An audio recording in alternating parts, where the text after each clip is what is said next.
ಹೊನ್ನಾವರ ಪಟ್ಟಣ ಪಂಚಾಯಿತಿ ವ್ಯಾಪ್ತಿಯಲ್ಲಿನ ಮಕ್ಕಳ ಉದ್ಯಾನವನದ ದುರವಸ್ಥೆಯ ಬಗ್ಗೆ ಜನಸಾಮಾನ್ಯರ ಸಮಾಜ ಕಲ್ಯಾಣ ಕೇಂದ್ರದವರು ಅಸಮಾಧಾನ ವ್ಯಕ್ತಪಡಿಸಿದ್ದು, ಶೀಘ್ರವಾಗಿ ಉದ್ಯಾನವನವನ್ನು ಸುಸ್ಥಿತಿಯಲ್ಲಿಡಲು ಕ್ರಮ ಆಗಬೇಕೆಂದು ಆಗ್ರಹಿಸಿದ್ದಾರೆ.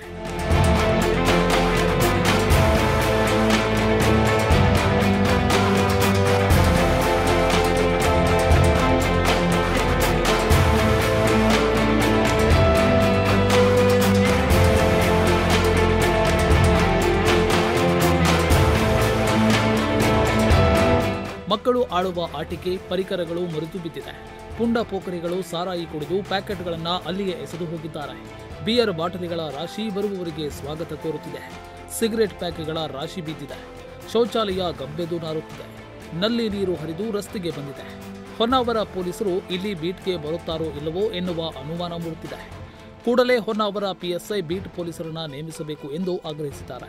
ಇಲ್ಲಿ ಕೆಲವು ಪುಂಡ ಪೋಖರಿಗಳು ಹಗಲಿನಲ್ಲಿಯೇ ಸಾರಾಯಿ ಪಾರ್ಟಿ ಮಾಡುತ್ತಾರೆ ಎಂದು ಹಿರಿಯ ನಾಗರಿಕ ಹನುಮಂತ ಬಾಬುಗೌಡ ಸಂಘಟನೆಯವರಲ್ಲಿ ಹೇಳಿಕೊಂಡಿದ್ದಾರೆ.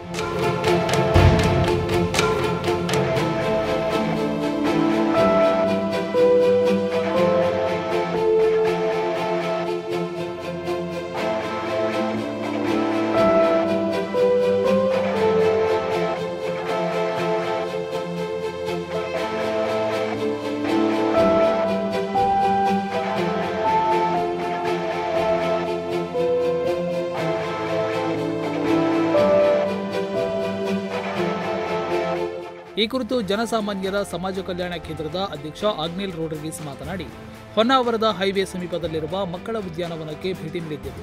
2023ರಲ್ಲಿ ಮಕ್ಕಳಿಗೋಸ್ಕರ ಪ್ರಾರಂಭವಾದ ಈ ಉದ್ಯಾನವನ ದುಸ್ಥಿತಿಯಲ್ಲಿದೆ. ಪಟ್ಟಣ ಪಂಚಾಯತ್ನ ನಿರ್ಲಕ್ಷ್ಯ ಎದ್ದು ಕಾಣುತ್ತಿದೆ ಎಂದು ಹೇಳಿದರು. ಹೊನ್ನಾವರ ತಾಲೂಕು ಇದು ನಿಮ್ಮ ಪಟ್ಟಣ ಪಂಚಾಯತ್ ಯಾಕೆ ಸಂಬಂಧಪಡ್ತದೆ.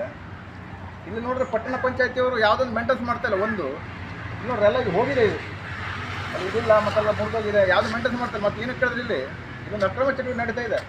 ಬಿಯರ್ ಬಾಟ್ಲು ಸರಾಯಿ ಅದು ಇದು ಭಾಳ ಕುಡಿತಾ ಇದ್ದಾರೆ.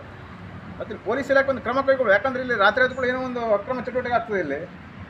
ಇದು ಮತ್ತೆ ಎಲ್ಲ ಮೂರ್ತಿದೆಲ್ಲ ಪಟ್ಟಣ ಪಂಚಾಯತ್ ನೋಡ್ತಾ ಇಲ್ಲ ಅನ್ಕಾಣ್ತಾ. ನೋಡಿದ್ರೆ ಇಲ್ಲಿ ಯಾವುದಕ್ಕೊಂದು ಜವಾಬ್ದಾರಿ ಇಲ್ಲ ಇವ್ರದ್ದು. ಖಾಲಿ ಇಲ್ಲಿ ಸುಮ್ಮನೆ ಒಂದು ಹೆಸರುಗಷ್ಟು ಒಂದು ಪಾರ್ಕ್ ಮಾಡಿದ್ದಾರೆ ಬಿಟ್ಟರೆ ಮತ್ತೇನಿಲ್ಲ ಅನ್ಕಾಣ್ತದೆ.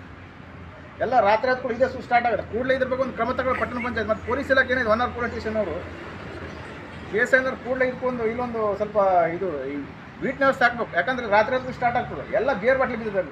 ಕೂಡಲೇ ಸಂಬಂಧಪಟ್ಟ ಅಧಿಕಾರಿಗಳು ಮಕ್ಕಳ ಉದ್ಯಾನವನ್ನ ದುರಸ್ತಿಗೊಳಿಸಿ ಸುತ್ತಮುತ್ತಲೂ ಸ್ವಚ್ಛತೆಯ ವಾತಾವರಣವನ್ನ ನಿರ್ಮಾಣ ಮಾಡಿಕೊಡಬೇಕಿದೆ. ನಾಗರಾಜ್ ನಾಯ್ಕ್, ನುಡಿಸಿರಿ ನ್ಯೂಸ್, ಹೊನ್ನಾವರ.